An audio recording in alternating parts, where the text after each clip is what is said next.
touch, I could with just one touch, I could feel my body giving. Assalamualaikum warahmatullahi wabarakatuh. Perkenalkan, nama saya Pirly Kania Putri dari kelas MA 232D. Pada video ini saya akan menjelaskan jawaban dari soal ujian akhir semester mata kuliah Ekonomi Internasional. Pembahasan ini akan mencakup 5 pertanyaan, yaitu mengenai perdagangan internasional Indonesia, neraca dagang, kondisi perekonomian, nilai tukar rupiah, dan capital outflow. Soal ke-1. Pertumbuhan negara-negara mitra dagang utama Indonesia dari tahun 2025 sampai triwulan 1 2026. Indonesia memiliki beberapa mitra dagang utama, yaitu Tiongkok, Amerika Serikat, Jepang, India, Singapura, dan negara-negara ASEAN. Pertumbuhan ekonomi negara-negara tersebut sangat memengaruhi ekspor Indonesia. Tiongkok masih menjadi tujuan ekspor terbesar Indonesia, terutama untuk batu bara, nikel, dan minyak sawit. Ketika ekonomi Tiongkok tumbuh, permintaan terhadap bahan baku Indonesia juga meningkat. Amerika Serikat menjadi pasar penting untuk produk tekstil, alas kaki, furnitur, serta produk elektronik. Pertumbuhan konsumsi masyarakat Amerika akan berdampak positif terhadap ekspor Indonesia. India merupakan pasar yang terus berkembang, terutama untuk batu bara dan minyak sawit. Jepang juga tetap menjadi investor dan pembeli utama produk industri Indonesia. Pada triwulan 1 tahun 2026, perdagangan Indonesia diperkirakan masih didukung oleh permintaan luar negeri, meskipun terdapat tantangan berupa pertambahan ekonomi global, ketidakpastian geopolitik, dan fluktuasi harga komoditas. Neraca dagang Indonesia dan surplus karena didukung arus logistik nasional. Neraca dagang adalah selisih antara nilai ekspor dan impor suatu negara. Apabila ekspor lebih besar daripada impor, maka terjadi surplus neraca dagang Indonesia. Beberapa tahun terakhir sering mengalami surplus karena nilai ekspor komoditas cukup tinggi.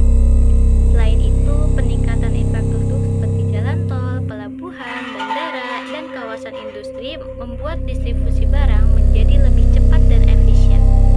Biaya logistik yang lebih rendah meningkatkan daya saing produksi Indonesia di pasar internasional.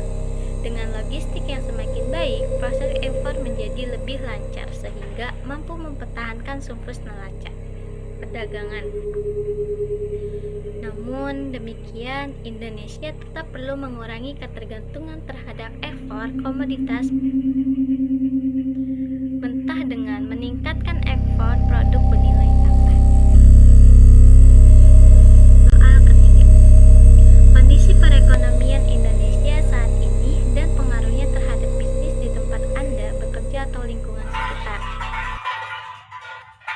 Saat ini, perekonomian Indonesia masih menunjukkan pertumbuhan yang cukup baik dibandingkan banyak negara berkembang lainnya. Inflasi relatif terkendali dan investasi terus meningkat. Namun, terdapat beberapa tantangan seperti pelemahan nilai tukar rupiah, ketidakpastian ekonomi global, serta kenaikan harga beberapa bahan baku.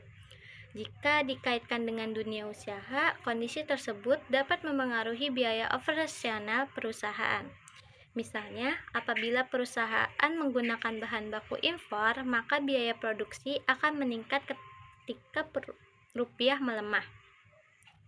Di sisi lain, perusahaan yang berorientasi ekspor justru memperoleh keuntungan karena penerimaan dalam dolar menjadi lebih besar ketika dikonversi ke rupiah.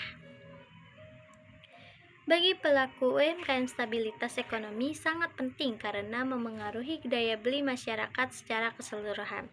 Kondisi ekonomi Indonesia masih cukup baik, tetapi pelaku usaha harus tetap mampu beradaptasi terhadap perubahan ekonomi global. Soal keempat. IHSG turun ke 6.116 rupiah, melemah menjadi sekitar 17.800 per dolar AS. Bagaimana penyikapinya? Penurunan IHSG menunjukkan bahwa banyak investor menjual saham akibat meningkatnya ketidakpastian ekonomi. Sementara itu, pelemahan rupiah menyebabkan harga barang impor menjadi lebih mahal. Kondisi tersebut dapat meningkatkan biaya produksi perusahaan yang bergantung pada bahan baku impor. Sebagai masyarakat, kita perlu menyikapi kondisi ini dengan bijaksana. Yang pertama, tidak panik terhadap fluktuasi pasar. Yang kedua, mengelola keuangan secara lebih hati-hati dengan mengurangi pengeluaran yang tidak penting. Yang ketiga, bagi investor sebaiknya tetap melakukan investasi berdasarkan analisis jangka panjang dan tidak mengambil keputusan hanya karena kepanikan pasar.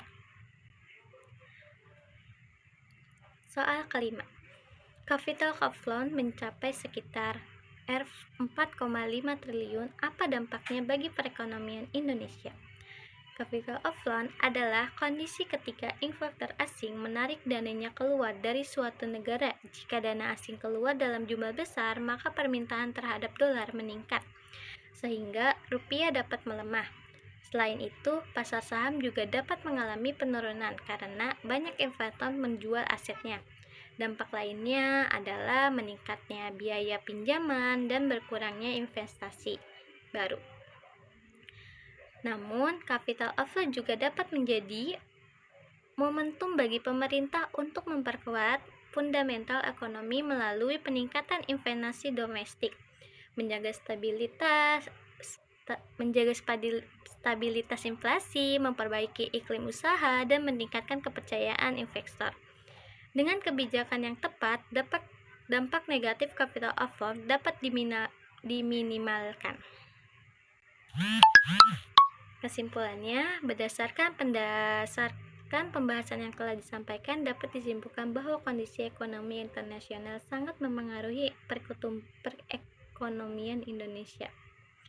Pertumbuhan negara, mitra dagang, neraca perdagangan, nilai tukar rupiah, serta arus modal asing saling berkaitan dan berdampak pada kegiatan ekonomi serta dunia usaha. Oleh karena itu, diperlukan kebijakan yang tepat dan kemampuan beradaptasi agar stabilitas ekonomi Indonesia tetap terjaga di tengah dinamika ekonomi global. Demikian penjelasan saya mengenai 5 pertanyaan UAS Ekonomi Internasional. Semoga pembahasan ini dapat memberikan pemahaman mengenai kondisi ekonomi internasional Indonesia dalam konteks global. Terima kasih atas perhatiannya. Wassalamualaikum warahmatullahi wabarakatuh.